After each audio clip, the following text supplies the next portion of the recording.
Yeah, Kenny, I don't even know where to start. There were so many layers to how badly they overwhelmed Denver in this one. But I think the thing that stood out to me was the pace the Lakers played with offensively. And it seemed like every time the Nuggets missed a shot around the rim or missed a good look, the Lakers got something really quick going the other way. They capitalized the entire game. Instead, you miss a pull-up 15-foot wide open jumper and you give up a dunk going the other way, another 4-point swing. And there were a number of those in the first half as well. It was just a completely dominant performance by the Lakers across the board. Too big, too talented, too fast.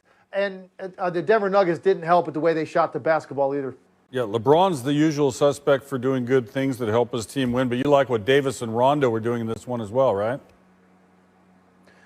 Yeah, Anthony Davis was just too much for their front line. I mean, he was getting guys in foul trouble in the first half, and then in the second half, it was all about shot making. He's just too big, too long, and too skilled for what the Denver Nuggets are throwing at him. If you're going to put Jeremy Grant on LeBron, that means a guy like Jokic or Plumlee, they're going to have to guard Anthony Davis, and it's just a problem. Millsap as well, who's an undersized four, and Anthony Davis just goes right over the top of him.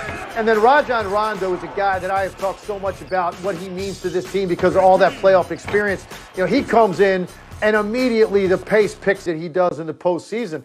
I thought on the floor tonight, Anthony Davis, LeBron, Rajon Rondo, those three guys were playing at a faster rate than anybody on the Denver Nuggets. And you can't have it to that extent. So look, Denver, they took their beating in this first one. It's going to be interesting to see what adjustments they can make to be better defensively early to make the Lakers play a little bit of half-court basketball and make it into more of a three-point shooting contest. That was not the case in this game. The Lakers got whatever they wanted to. Their defense really, I think, helped lead to that as well in the first half. All right, Tim Legler could be an NBA coach, and I'm hyping him for all those open positions, but he's just having too much fun with us. So right now we go to a current coach, Mike Malone, after the game one loss.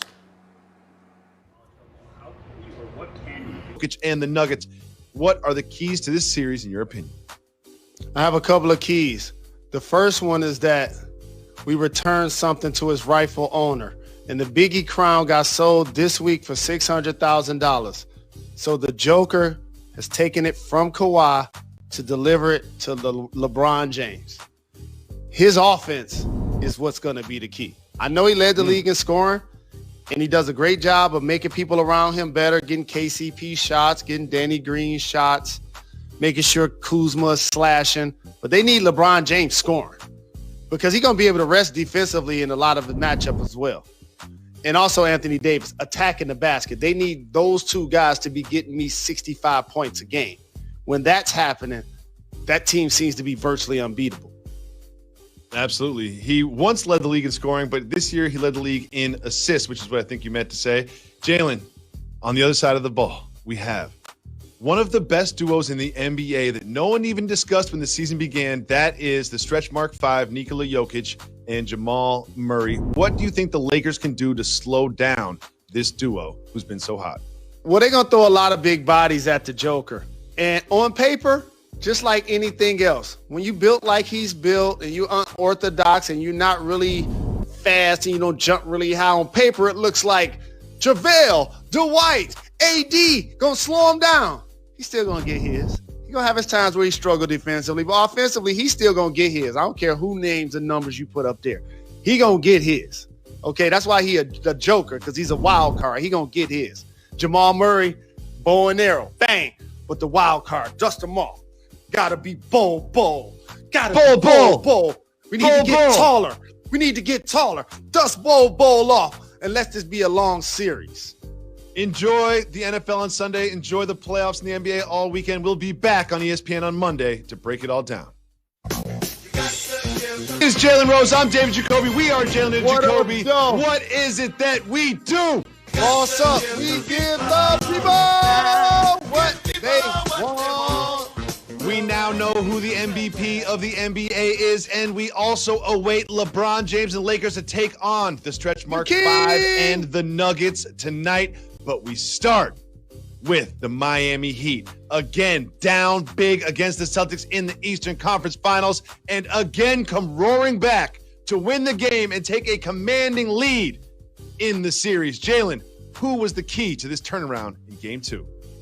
Well, I'm not going to start 35,000 square feet and say Pat Riley, the architect, where I can make the argument that he's probably been a better executive than a coach, where he should be Hall of Fame at both, that basically nurtured Eric Spoelstra into one of the best coaches in the NBA that I've seen coach LeBron in the Big Three, Dwayne Wade, Shaq.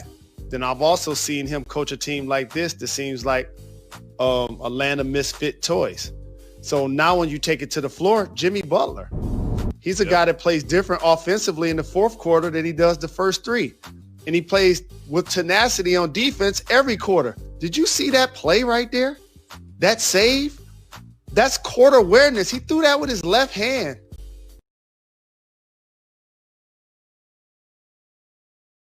To a position where his teammate could get it and got it back for a dunk.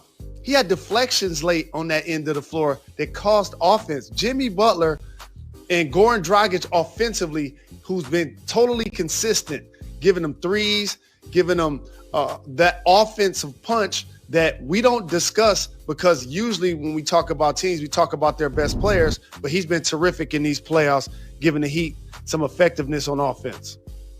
Dragic is, you can just put him in for between 20 and 25 points every single playoff game. He never scores 26. He never scores 15. It is always between 20 and 25. He is just so consistent. And when you think about this team, you think about the two All-Stars, you think about Butler and you think about Bam, and you think about the white shooters that I love so much with Hero and Robinson. But Dragic is really the heart and soul on the offensive side of the floor. He's a floor general, and he is just a straight-up scorer. There's part of me that if I was Brad Stevens, I'd be like, you know he's left-handed, right? Like, because he's always finishing on the left side of the bucket. So you are a lefty too. So tell me what that is. Why don't they just cut off his left hand? Right-handed people, let me just tell you something. I know everything in the world is designed for you. When you go to the bank, the pen is on the right hand. When you go to school, the desk is on the right hand. I get that. Everything is designed for you. But people that are left-handed think with our right mind. And that's where your intellect comes from.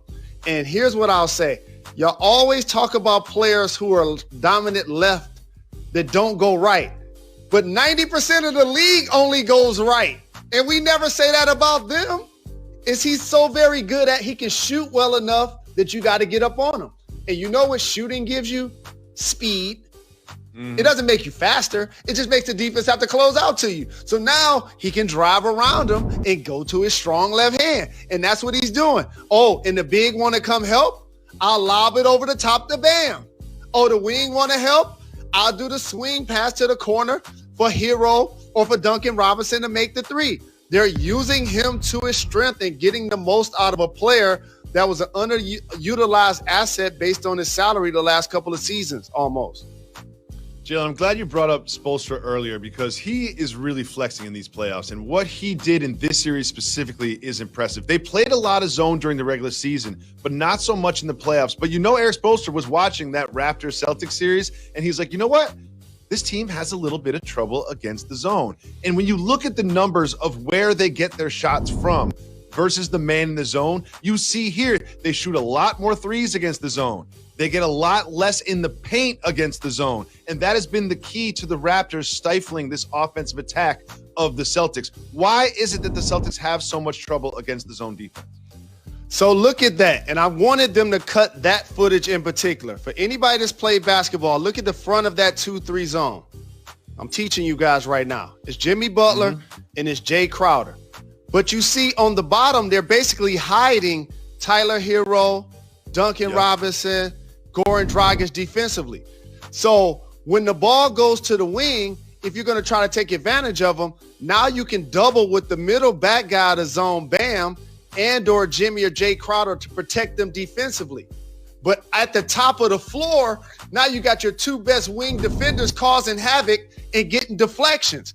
Normally, if this was high school, the two wing lower guys, the worst defenders will be at the top, but they're inverted right now. And so why do you do that? You do a lot of switching, you flatten out teams and you force them to go one-on-one. Well, Jason Tatum is terrific at isolation, one of the best in the game. Kemba Walker is best off pick and roll.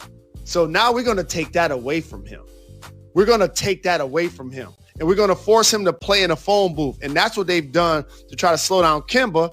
But then it limits players like Jaylen Brown, It forces him to not only be a spot shooter because he's not getting that normal action from their offense.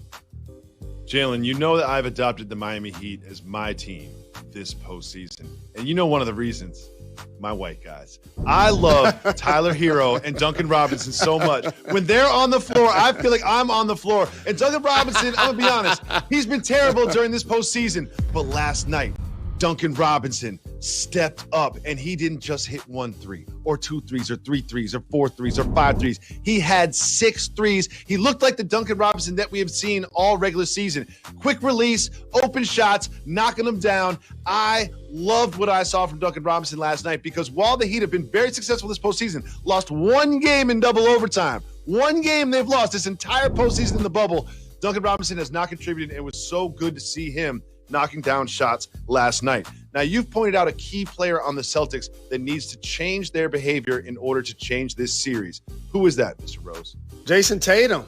Because when you ascend to an all-NBA performer, now all of a sudden, as your team continues to progress into the playoffs, your productivity has to get better. Your efficiency has to improve, not get worse. He looked a little fatigued to me, Jacoby, as well. Good point. And I thought something was off initially when I saw him with a headband on. Like, don't he know he got one of the freshest cuts and hairlines in the history of sports, along with Devin Booker and Fred VanVleet and some other guy? Like, when he has something on his head, that threw me off, and that affected his performance. Take that headband off, Jason. Get a fresh cut.